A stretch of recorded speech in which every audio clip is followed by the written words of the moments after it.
Subscribe कीजिए Puneet Jha entertainment को और बेल आइकन को दबाइए बेस्ट एंटरटेनमेंट वीडियो सबसे पहले देखने के लिए। रो सर कथि तक जमारा मर फरनामा के खेत में सरसों पर नीचे छ न तोरे किनी छै हो ओनी रो कहाँ देखाइ छै ओनी छै रो चल न तोरे देखबे नहीं करै छियै हो चल न हम देखबै छु तोरा ये नी छ कहाँ देखबे नहीं करै छियै सर तो देखाई नहीं दे फरनामा देखबे नहीं करै छियै हम चल न हम देखबै छु तोरा आ ना चल चल आ जा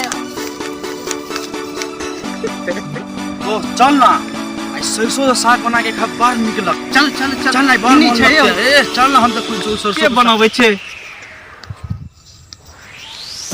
चल ना ए साग चल ना साग तोरी छी देख कोई देखे त नहीं दूर साग चल ना देखल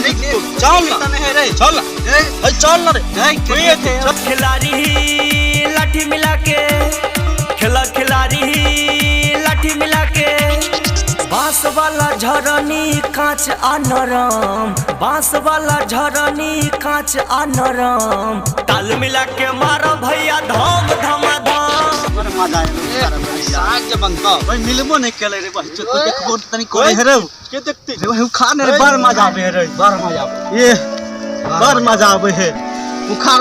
और मजा आवे देखल जते जिराते साग के खून पीटबे ही में रे सरसों बर्बाद क देलक सार सब की कहियो दोस्त सार सब सरसों बर्बाद क देलक सार सब की कहियो दोस्त सार सबके छोड़बै ने बेटी चोत सबके हाँ देखी ता पूरा बर्बाद क देलक सार सब